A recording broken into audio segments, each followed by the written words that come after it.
बोंधूबाबा खरात महिला लैंगिक अत्याचार प्रकरण महाराष्ट्रासमोर आलं आणि राज्य महिला आयोगाचे माजी अध्यक्ष रुपाली निलेश चाकणकर यांनी खबरदार या पत्रकाराला तिथे धमकावलं। आता तर चक्क चाकणकर बाईंनी पहिल्यांदा दिल्ली हायकोर्टामध्ये, विषय महाराष्ट्राचा, दिल्ली हायकोर्टामध्ये आबरू नुकसानीचा दावा दाखल केला आणि आज हा दावा दिल्ली हायकोर्टामध्ये पेंडिंग असताना पुण्यामध्ये, महाराष्ट्रातल्या पुण्यामध्ये त्याच लोकांवर सायबर सेलच्या माध्यमातून गुन्हा दाखल केला। हा अत्यंत खोटा धांदात गुन्हा दाखल करण्याचं काम पुणे पोलिसांनी केलं। जर तेच त्यांच्याच विरोधात दिल्ली हायकोर्टामध्ये रुपाली चाकणकर गुन्हा दाखल करते, सिव्हिल पिटिशन दाखल करते, आम्ही तिथेही अपेअर झालेलो आहोत, आम्ही तिथेही सांगितलेलं आहे की गुन्हा दाखल करणारी महाराष्ट्राचे राज्य महिला आयोगाचे अध्यक्ष, गुन्हा घडलाय महाराष्ट्रात, तुम्ही ती महाराष्ट्रात पिटिशन पाठवली पाहिजे। आता तिथे यश मिळत नाहीये म्हणल्यानंतर इथे पुणे पोलिसांशी संगत मताने खोटा गुन्हा दाखल केलेला आहे।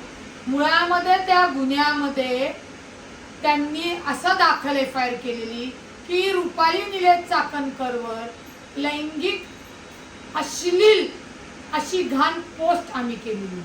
तुम्ही पुन्हा सांगतो, आम्ही शेंगा खाल्ल्या नाही, आम्ही टरफले उचलणार नाही, आम्ही या रुपाली निलेश चाकणकरवर अजिबात कोणतीही अश्लील शिवीगाळ पोस्ट केलेली नाही। हो, त्या राज्य महिलाच्या आयोगाच्या अध्यक्षा म्हणून त्यांनी जो गैरवापर केला त्यांच्यामुळे महाराष्ट्रातील माता भगिनींना खरात बाबाच्या लैंगिक अत्याचाराला बळी पडल्या। अशांचे रुपाली चाकणकरची चौकशी झाली पाहिजे, तिला अटक झाली पाहिजे, या संविधानिक मागण्या आम्ही केलेल्या आहेत।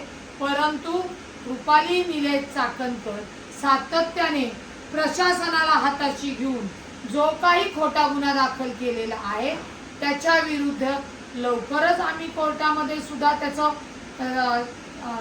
जाब मागू आणि जी काही प्रोसिजर आहे ती आम्ही निश्चित हे करू। परंतु जो खोटा गुन्हा दाखल केलेला आहे त्याच्यामध्ये असं रुपाली चाकणकर म्हणलेले आहेत की मला लाज वाटली अश्लीलता। मला एक प्रश्न विचारायचा आहे, संविधानिक पदावर असून ज्या महिलांवर अत्याचार झाला तेव्हा नाही लाज वाटली? म्हणजे ज्यांना लाज नाहीच आहे त्यांना लाज वाटणं म्हणजे मला थोडं अवघडच वाटते। असो, चाकणकरांनी या कायद्याचा खोटा वापर करणं बंद करावा आणि महाराष्ट्रातील महिलांवर होणाऱ्या अत्याचाराविरुद्ध जर असे खोटे गुन्हे चाकणकर दाखल करणार असेल तर आम्ही एकदा नाही 10 वेळा जेलमध्ये जाऊ, परंतु ही खोटी शीलता ज्या दाखवत आहेत ती आम्ही मान्य करणार नाहीत। खोट्या गुन्ह्याच्या विरोधात आम्ही कोर्टाकडे मागू।